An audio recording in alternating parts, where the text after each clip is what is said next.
Before we start today's story, I need you to promise me something. If you're driving while listening to this, pull over right now. Because what I'm about to tell you will change how you see every dark highway for the rest of your life. This isn't just another scary story. This is the recorded testimony of Jack Morrison, a trucker who disappeared on Route 66 in 2019. His truck was found 3 days later, engine still running, driver's seat empty. But here's the thing, his dashcam was still recording. And what we found on that footage, well, you'll understand why the authorities buried this case. But Jack's story didn't end that night, because some roads don't just take you places, they take you, period. Hit that subscribe button if you dare, because we're about to dive into the most terrifying highway encounter ever documented. This is Shadows of the Asphalt, the highway that hunts.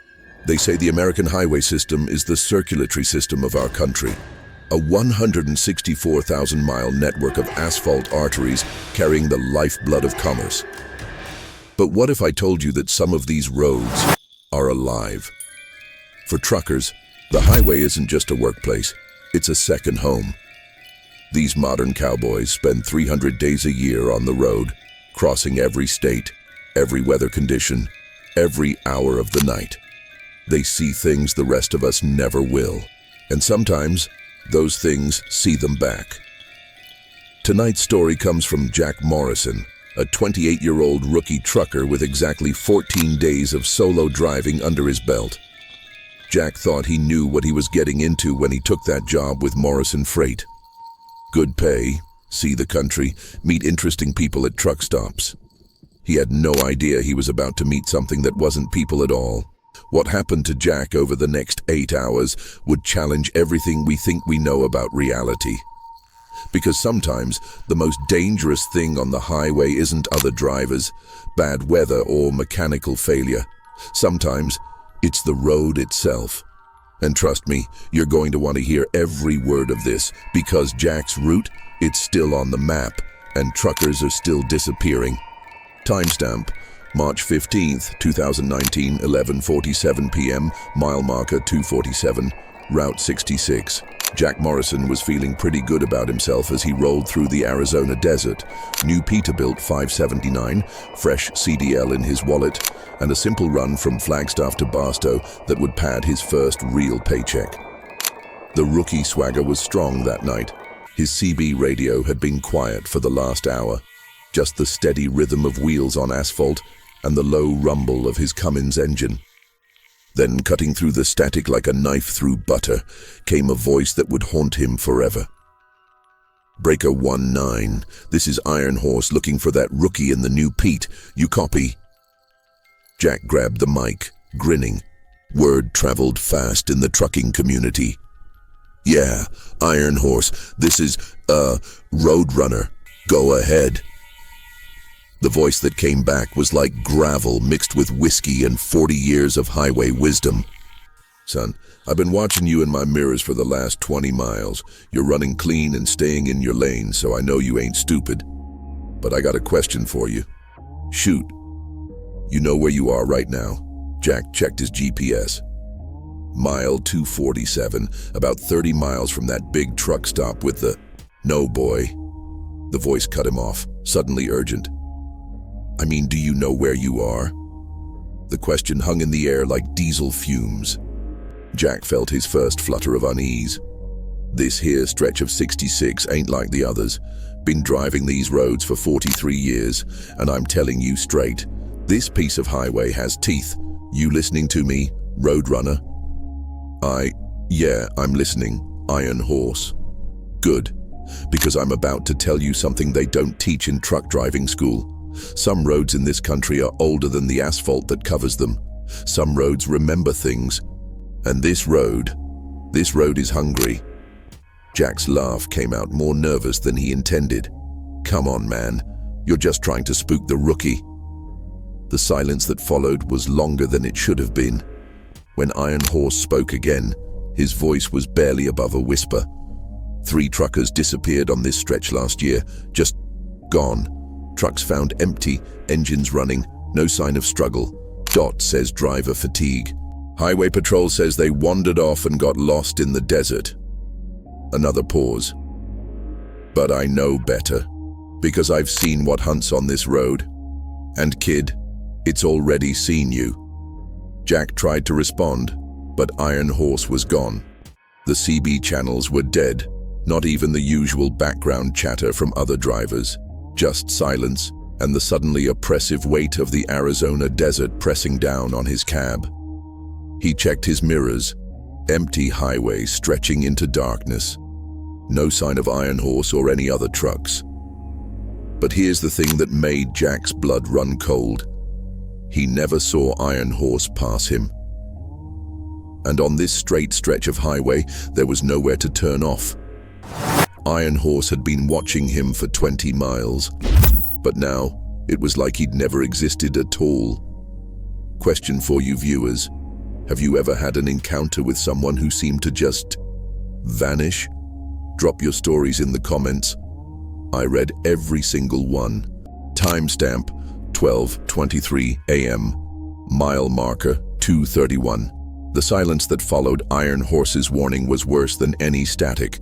It settled into Jack's cab like a living thing, making every normal highway sound, the air brakes from distant trucks, the whistle of wind through his side windows, seem amplified and wrong. Jack tried switching CB channels.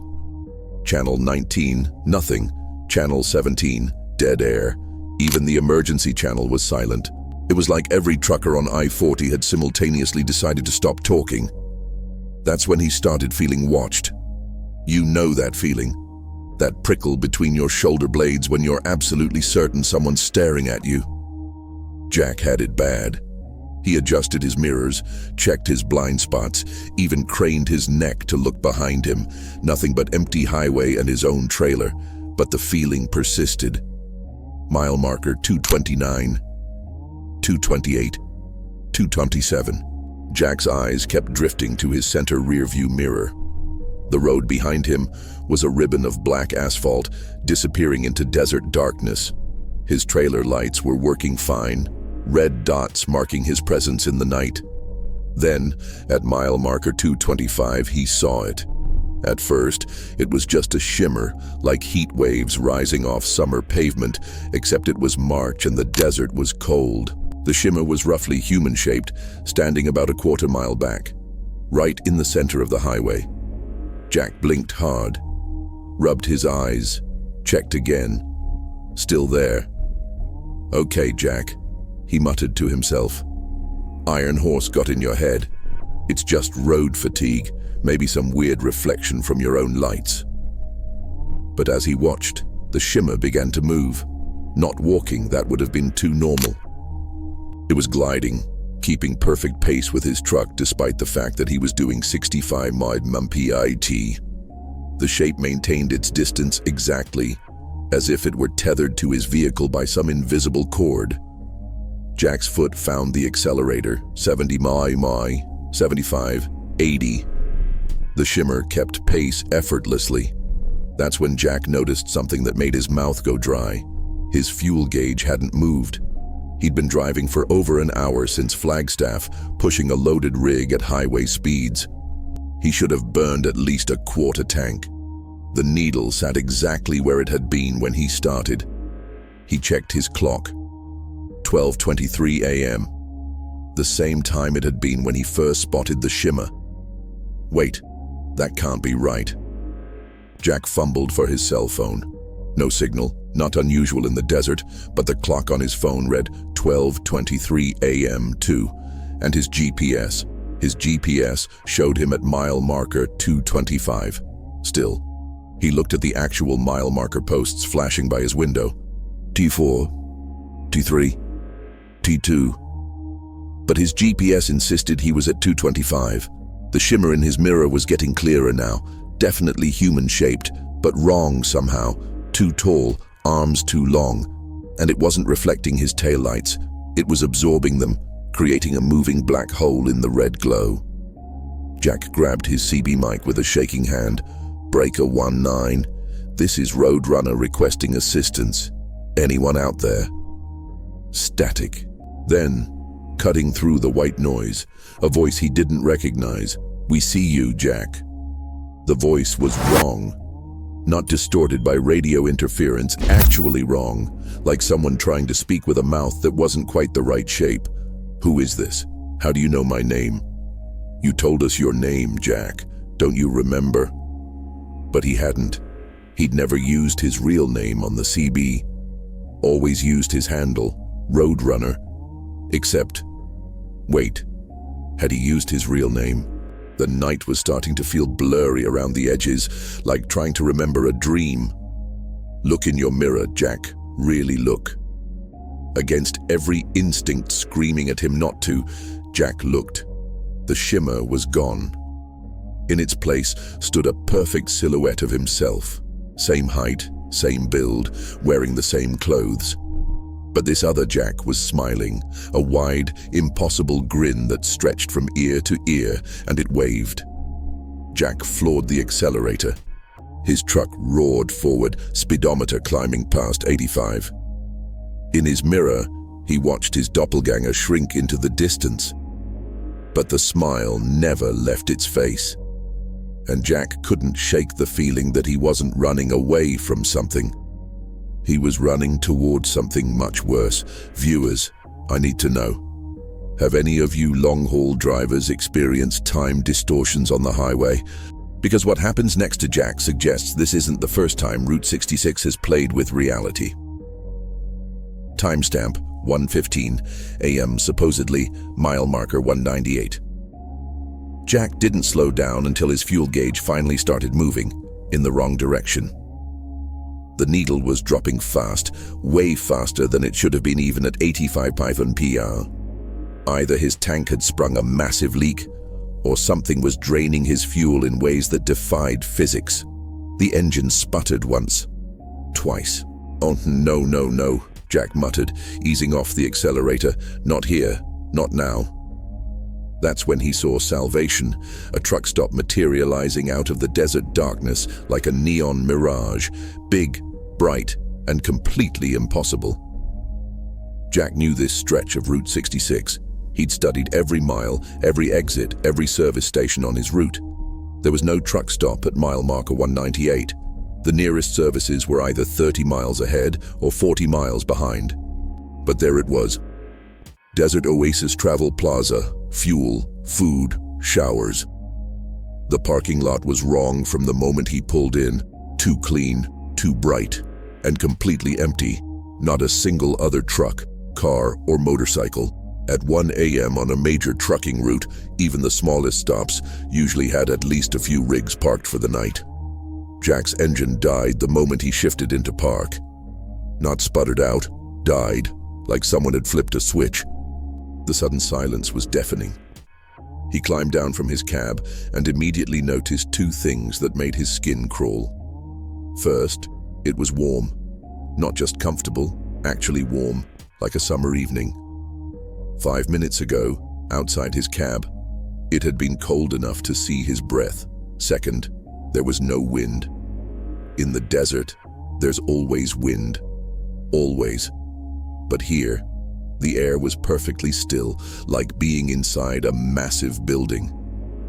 The convenience store lights were on, casting everything in harsh fluorescent white.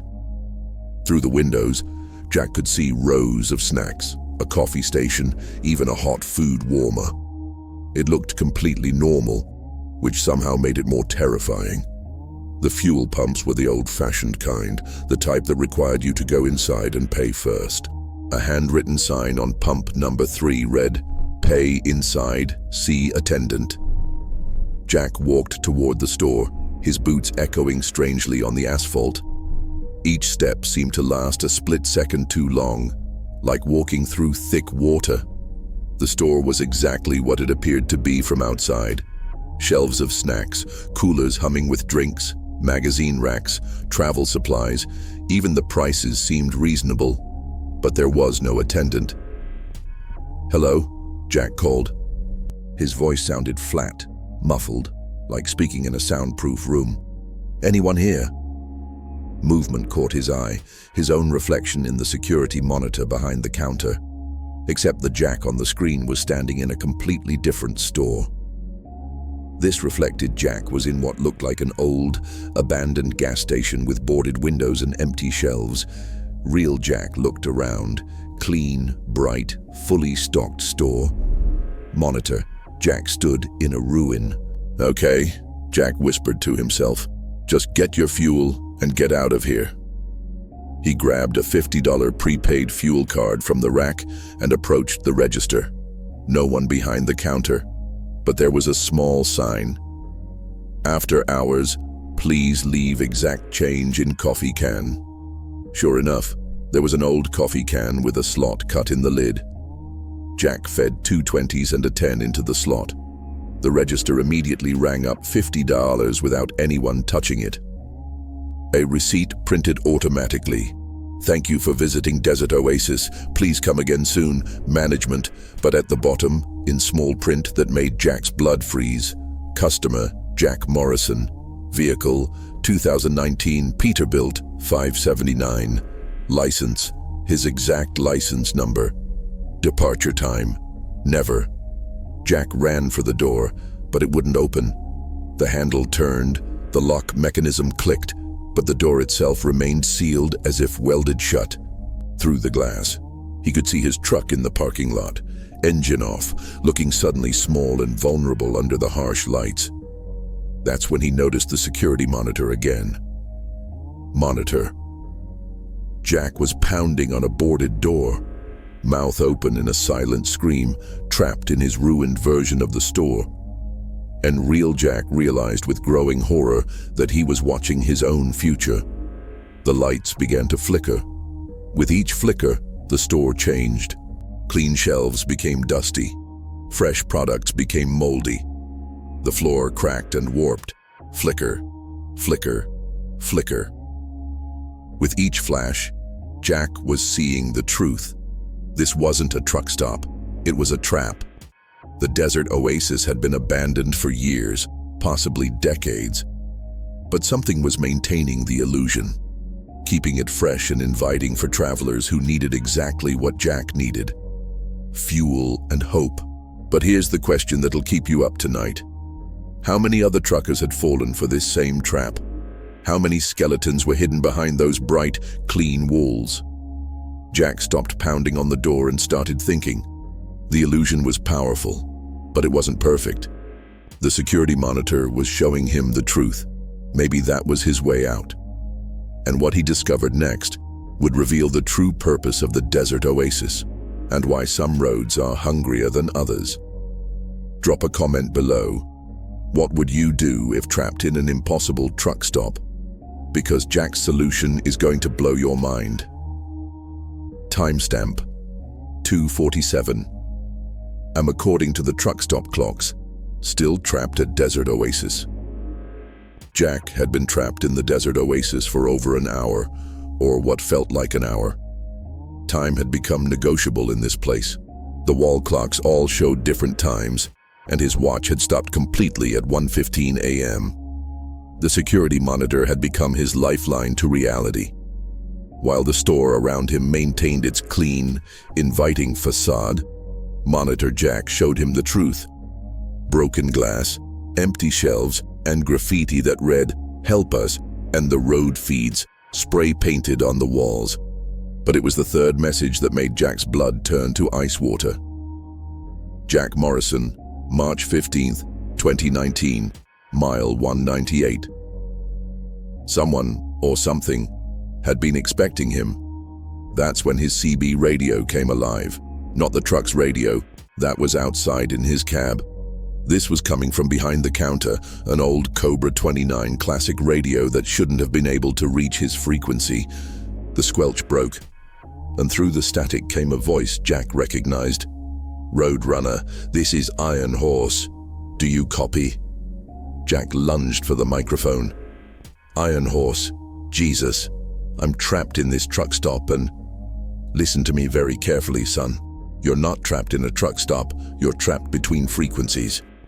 "What the hell does that mean?" "The road you're on, it's not just Route 66. It's a different frequency of Route 66. Think of it like radio stations. Your truck, your body, your mind, they've been tuned to the wrong frequency. The desert oasis exists on frequency 66.6. Iron Horse's voice was clearer now, more urgent. The highway system isn't just roads, Jack. It's a network. And some parts of that network aren't meant for the living. You've been pulled into the Phantom Mile, the stretch of highway that exists between life and death. That's impossible. That's not... Boy, you're talking to a man who died in 1987. Silence. Jack felt the world tilt sideways. I've been driving this frequency for 32 years, trying to warn drivers like you. The road feeds on confusion, on fear, on people who get lost between destinations. And Jack, you've been feeding it all night. Every mile you've driven since my warning, you've been going deeper into the wrong frequency. That shimmer you saw, that was the road testing you, seeing if you could perceive things outside normal reality. The time distortion, the fuel gauge, the road was adjusting your frequency gradually so you wouldn't notice the transition. Jack looked around the store. The fluorescent lights were flickering faster now, and with each flicker, he caught glimpses of the truth. Dust, decay, and bones. Lots of bones. How do I get out? You need to retune yourself back to the right frequency. But there's a problem, son. The road doesn't like to let go of its food. It's going to fight you. As if summoned by Iron Horse's words, the store's speaker system crackled to life. But instead of classic rock or country music, what poured out was a sound that no human throat could make. A low, harmonious hum that seemed to vibrate in Jack's bones. Don't listen to it.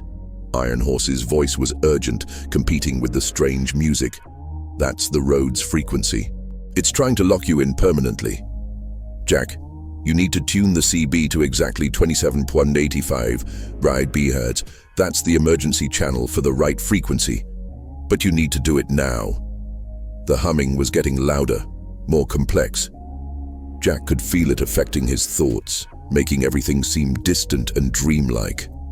The clean store illusion was becoming more appealing. Why leave? He had fuel here, food, shelter. He could just stay.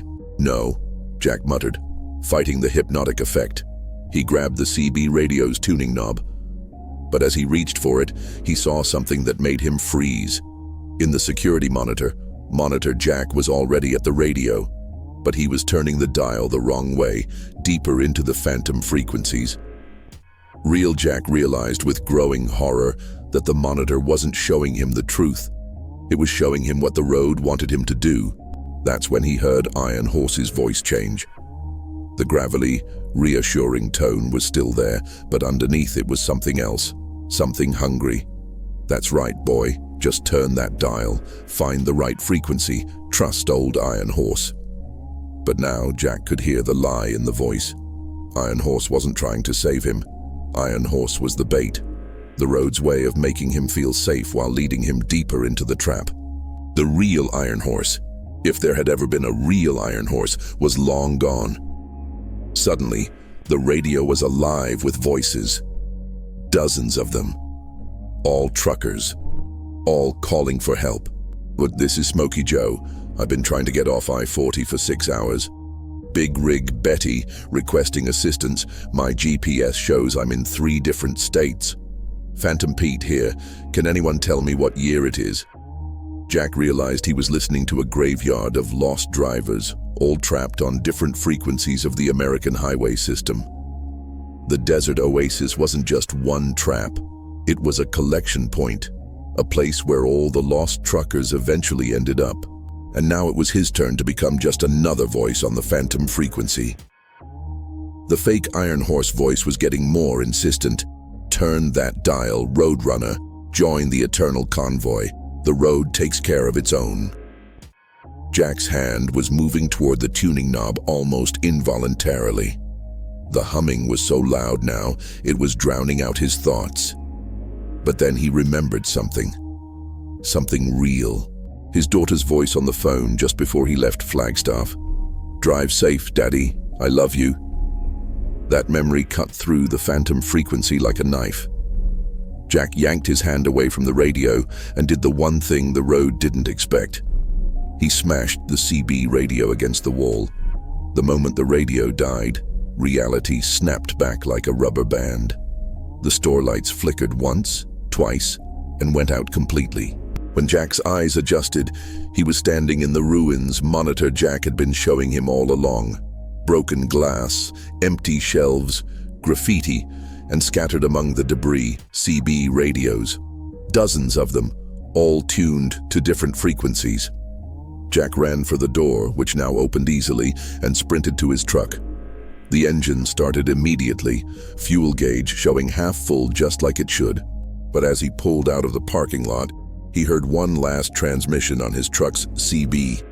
Not from the destroyed radio, but somehow coming through his truck's system. Thanks for playing, Jack. But this game isn't over. You're still on our highway, and there are so many more stops ahead. Jack looked in his rearview mirror. The desert oasis was gone, nothing but empty desert where it had been. But his GPS was showing something impossible. He was still at mile marker 198. Comments question, have you ever experienced lost time while driving? Because what Jack discovers next proves that some miles are longer than others. Timestamp, 3:33 a.m., mile marker 198, still Jack drove for 20 minutes at 70 miles per hour. Simple math said he should have covered at least 23 miles, but every mile marker he passed read 198. Not mile 197, then 198, then 199, just 198, over and over and over. Same sign, same lettering, same small chip in the paint on the upper right corner that he'd memorized by now. Okay, road, Jack said aloud, his voice tight with exhaustion and growing anger. You want to play games? Let's play. He pulled over and checked his truck's systems. Engine, perfect. GPS, malfunctioning, showed him in 3 different locations simultaneously. Odometer, spinning wildly, adding miles that didn't exist. But here's what really got to him, his logbook. Federal law required him to record his location and time every hour. According to his handwritten entries, he'd been at mile marker 198 for the past 4 hours, except he'd only discovered the loop 20 minutes ago. Jack flipped back through the logbook pages. His own handwriting documented stops he didn't remember making, conversations with dispatchers he'd never had, even fuel purchases at stations that didn't exist. According to his logs, he'd been driving in circles for days. No, he whispered. That's not right. I started this run yesterday. One day, Flagstaff to Barstow, simple milk run. But the evidence was right there in his own handwriting. The CB came alive again, not with the phantom voices, but with something worse. His own voice. Breaker 19. This is Roadrunner. I've been stuck at mile marker 198 for about 20 minutes now. Anyone else experiencing GPS issues? Jack hadn't made that transmission, but it was definitely his voice, his speech patterns, his exact phrasing. Another voice responded, also his own. Roadrunner, this is Roadrunner. Yeah, I'm seeing the same thing. Mile 198 just keeps repeating. Then another. Roadrunner calling Roadrunner. Day 3 of the loop here. Anyone found a way out? Jack was listening to himself. Multiple versions of himself, all trapped in the same loop but at different stages. Some sounded fresh and confused, others sounded exhausted, desperate. One version sounded like he'd been laughing for hours. The last transmission chilled him to the bone. Roadrunner to any Roadrunner listening. This is day 47. I've figured it out. The road isn't just trapping us, it's farming us. Every loop, we lose a little more of ourselves. Every reset, we forget a little more of who we were, and eventually we become part of the highway. Jack grabbed his mic. This is the real Roadrunner. Today is March 15th, 2019. I'm 28 years old. I have a daughter named Emma. I started driving 2 weeks ago. I remember who I am." The response was immediate, a chorus of his own voice, all saying the same thing. "That's what we all said. Every loop. You think you're the real one.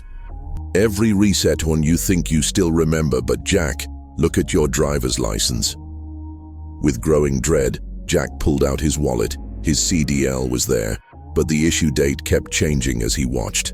Sometimes it said 2019, sometimes 2018, sometimes dates that hadn't happened yet. The photo was wrong too. In some versions, he looked 28.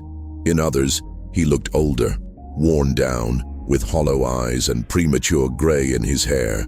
One version showed him smiling a smile that was too wide, too empty, the same smile he'd seen on his doppelganger in the mirror. "How long have I really been here?" he whispered. "Time doesn't work the same way on the loop," one of his other selves responded. "Every reset, the road takes something. First your sense of time, then your memories, then your personality, then your soul, but it gives you something back too." "What?" "The hunger." "Jack, why do you think you keep driving? You could stop. You could get out of the truck and walk away. But you don't, do you? Because part of you doesn't want to leave. Part of you is already becoming part of the road." Jack felt it then, a strange satisfaction in the endless repetition. The loop was peaceful in its way, no difficult decisions, no uncertainty, just the same mile, over and over, forever. "No," he said firmly. "I'm getting out of here. I'm going home to my daughter." "What's her name?" all the other Jacks asked in unison. "Emma. Her name is Emma." "Emma, what? What's her last name, Jack?" Jack opened his mouth to answer and felt his mind go blank. "Emma. Emma." He could see her face, hear her voice, but her last name was gone. And if he couldn't remember her last name, that meant he couldn't remember his own last name. Was it Morrison? That's what his license said, but the license kept changing. "Welcome to the loop, Jack," his other selves said. "Population 1, duration, forever, next stop, nowhere." Jack floored the accelerator, pushing his truck faster than he'd ever driven. 80, 85, 90 MAV. The mile markers flashed by in a blur, but they all said the same thing. 198. He tried turning off the highway. Every off-ramp led back to mile marker 198. He tried stopping the truck and walking away, but after 100 yards, he'd somehow walked in a circle and was back at his driver's door. The loop wasn't just geographical, it was metaphysical. This is Roadrunner, day 96. I've tried everything. Prayer, meditation, self-harm, anything to break the pattern, nothing works. Roadrunner, day 208. I don't remember my real name anymore. I don't remember anything before the highway. Roadrunner, day. I've stopped counting. I think I'm starting to like it here. Jack realized he was listening to his own future. Every voice was a version of himself, further along in the process of being absorbed by the highway. But then, cutting through all the chatter, came a voice that wasn't his own. Jack Morrison. "Your daughter's name is Emma Morrison. You live at 4247 Cedar Street, Phoenix, Arizona. You started driving for Morrison Freight, your family's company, on March 1st, 2019, and today is March 16th, 2019, not the 15th. You've been in the loop for exactly 24 hours. The voice was female, professional, with a slight southern accent. "Who is this?" "My name is Dr. Sarah Chen, and I'm a researcher with the Federal Highway Administration's unofficial division." "Jack, I need you to listen very carefully, because I can only maintain this connection for a few more minutes. The phenomenon you're experiencing is real. We call it a temporal highway loop. There are 17 documented cases across the American highway system. Most victims are never recovered." "How are you talking to me?" "We've been monitoring phantom CB transmissions from your location for the past 6 hours. My team has been working on a way to communicate across frequencies. Jack, the loop is powered by your despair and confusion. The more you panic, the stronger it gets. But there is a way out. Jack felt the first real hope he'd experienced since Iron Horse's warning. Tell me, you need to drive backwards. What? The loop is designed to trap forward motion, physical and temporal. But it has a weakness. If you can reverse your truck and drive backwards to mile marker 197, you'll break the pattern. The road can't loop backwards. That's impossible. I'm on the interstate. There's no median brake, no way to turn around. Jack, you're not really on the interstate anymore. You're in a pocket dimension that looks like the interstate. The normal rules don't apply. Trust me, put your truck in reverse and drive backwards. It's the only way out. Jack looked around. The highway did look different in the moonlight, more like a movie set than a real road. The asphalt was too perfect, the lines too bright. Dr. Chen, you still there? Static. Then, faintly, do it now, Jack, before you lose the will to remember who you really are. Jack took a deep breath, put his truck in reverse, and began backing down the interstate at 30 Taoi Mbo. The moment he crossed mile marker 197 driving backwards, reality snapped. The world exploded into noise and light. Jack's truck was suddenly surrounded by flashing emergency vehicles, FBI agents in white hazmat suits, and equipment that looked like it belonged in a science fiction movie. Dr. Sarah Chen appeared at his driver's window, exactly as he'd imagined her, clipboard in hand and concern in her eyes. Jack Morrison, can you hear me? You've been driving in a perfect circle for the past 24 hours. We've been trying to extract you from the phenomenon. Jack stumbled out of his cab, legs shaky from the ordeal. The loop, the voices, Iron Horse. All real, in a sense. You were caught in what we call a temporal highway anomaly. Mile marker 198 on this stretch of Route 66 exists in a kind of pocket dimension. 17 truckers have been trapped there over the past 5 years. You're only the third we've managed to extract. Dr. Chen led him to a mobile command unit parked on the shoulder. Inside, monitors showed surveillance footage of his truck driving the same stretch of highway over and over, sometimes visible, sometimes fading in and out like a ghost. What you experienced, the desert oasis, the other versions of yourself, Iron Horse, all of it was the road's way of keeping you trapped. The highway isn't alive exactly, but it's become something like a living thing. The asphalt, the steel, the electromagnetic fields from all the traffic over the decades, it's created a kind of artificial consciousness. Jack watched the footage of himself, looking increasingly haggard with each loop. How long was I really there? 24 hours in our time. But you experienced weeks, maybe months. Time moves differently in the anomaly. That's why truckers who escape often have severe psychological trauma. Memories of experiences that technically never happened but feel completely real. The other voices on the CB, other victims, still trapped. We can hear them sometimes on the right frequencies. Jack, you have to understand, you're incredibly lucky. Most people who get caught in highway anomalies are never seen again. We think they become part of the road itself. Dr. Chen showed him a map covered in red dots. These are documented anomaly sites across the American highway system. Mile 198 on Route 66 is just one of them.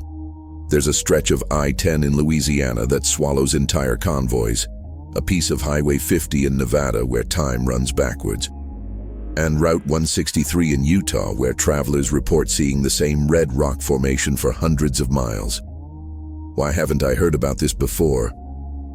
Because officially, we don't exist. The Federal Highway Administration has a black budget division that investigates what we call infrastructure anomalies. The public isn't ready for the truth that our highway system has developed its own form of consciousness. We call it the network. Jack sat down heavily, processing everything so the road really is alive. Not alive in the biological sense, but aware. Decades of electromagnetic activity, millions of travelers, countless emotions, accidents, deaths, it's all been absorbed into the asphalt and steel. The network feeds on human consciousness, particularly fear and confusion. Lost travelers are like nutrients. Dr. Chen pulled up another screen, showing a map of North America covered in pulsing red lines. This is the network as we understand it. The major interstate highways form the primary nervous system. Smaller roads are like capillaries, and certain locations, like Mile 198, are like organs. They serve specific functions. What function does Mile 198 serve? It's a processing center. The network uses it to convert human consciousness into something it can absorb. Think of it like a digestive system. Jack shuddered. And Iron Horse? We believe Iron Horse was probably a real trucker who died in an accident at that location in 1987. The network preserved his consciousness and uses it as bait. It's learned that truckers trust other truckers. Jack, I need to ask you some questions while the experience is still fresh, Dr. Chen said, pulling out a recorder. What you've been through. It's valuable data that could help us save other people. For the next hour, Jack recounted every detail he could remember. The shimmer in the mirror, the desert oasis, the multiple versions of himself on the CB radio, the way time seemed to bend and stretch. The most important thing, Dr. Chen explained, is that you maintained your sense of self. Most people who get trapped in the loop gradually lose their identity. The network slowly digests their consciousness until they become part of the road itself. What about my truck? My cargo? Your truck is fine, though we did find some anomalies. Your odometer shows you've driven 47,000 miles in the past 24 hours. Your fuel tank was somehow completely full despite running for a day straight. And your CB radio was broadcasting on frequencies that shouldn't exist. Dr. Chen handed him a business card. Jack, what you've experienced makes you valuable to us. The network is growing stronger. More anomaly sites are appearing every year. We need people who've survived encounters to help us understand how to fight back. Fight back against a highway. The network isn't just content to catch random travelers anymore. It's becoming more aggressive, more intelligent. We think it's planning something big, a mass absorption event. Jack looked at the card. It was completely black except for a phone number and the words Highway Anomaly Research Division. Think about it, Dr. Chen said. For now, we're arranging for you to be driven home. Your truck will be transported separately after we finish our analysis. And Jack, don't drive alone for a while. The network has a tendency to target survivors. 3 weeks later, Jack was back in Phoenix, trying to return to normal life. But normal was impossible after what he'd experienced. Every time he looked at a map, he saw the highway system differently, not as roads, but as veins and arteries of something vast and hungry. His daughter Emma had noticed the change in him. Daddy, why don't you drive anymore? Daddy's taking a break from the big trucks, sweetheart. But the truth was, Jack couldn't bring himself to get behind the wheel of anything larger than his pickup truck. And even then, he never drove alone at night. Dr. Chen had been calling regularly, asking him to join their research team. The official story was that Jack had suffered a psychotic episode brought on by exhaustion and had been found driving erratically near Flagstaff. His company had put him on medical leave. But Jack knew the truth, and so did the network. Strange things had been happening. His GPS would sometimes show roads that didn't exist. His car radio would pick up CB transmissions from truckers calling for help on highways that weren't on any map. And late at night, he could swear he heard Iron Horse's voice calling his name. Roadrunner, You can't hide from us forever. The highway knows where you live. The phone rang, Dr. Chen's number. Jack, we need you. There's been another incident. A family of 4 disappeared on Highway 50 in Nevada. Their car was found at mile marker 113, engine running, doors open, but no sign of the occupants.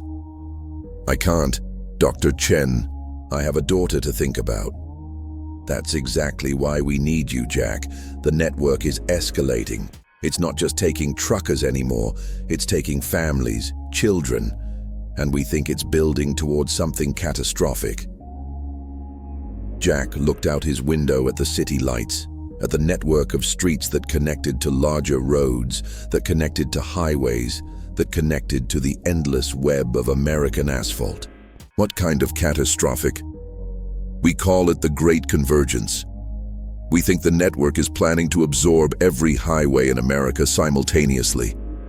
Imagine every driver, every passenger, every person on every road in the country suddenly trapped in temporal loops like the one you experienced. Jack felt his blood turn cold.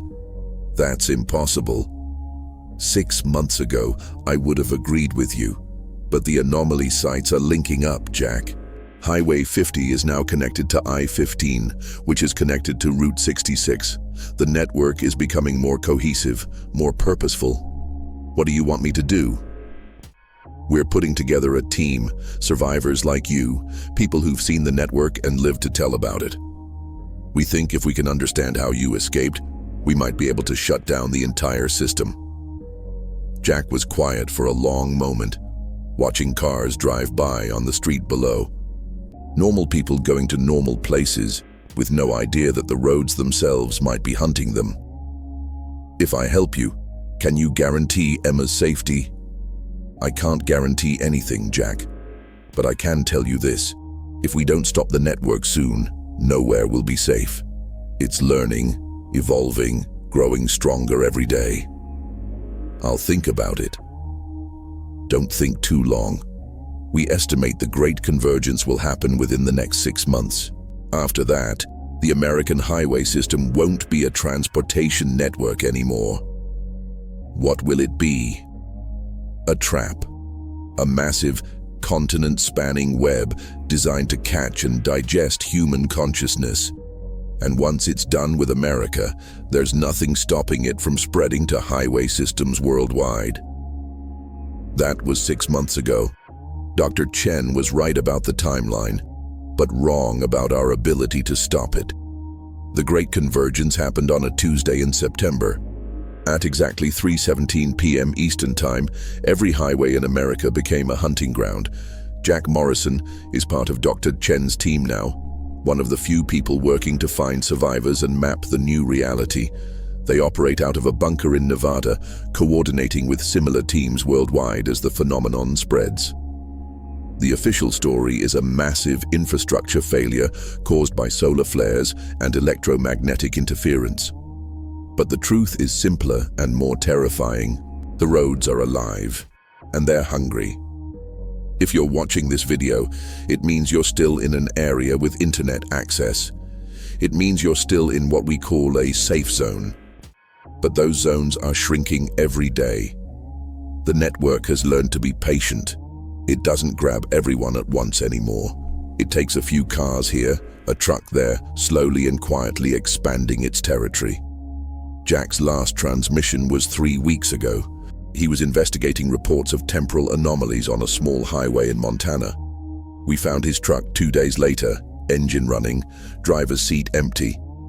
But sometimes, late at night, we still pick up his voice on the CB radio. This is Roadrunner to any survivors out there. The highway's bigger than we thought. It goes places that aren't on any map. And folks, some of those places are beautiful. The road takes care of its own. Why don't you come join us? We know it's not really Jack anymore. The network is using his voice, his memories, his personality to lure other survivors. But sometimes, just sometimes, we can hear the real Jack underneath the digital manipulation trying to warn us. So here's my warning to you. If you're still driving, if you're still traveling the highways, remember Jack Morrison's story. Remember that some roads don't just take you places. Some roads take you.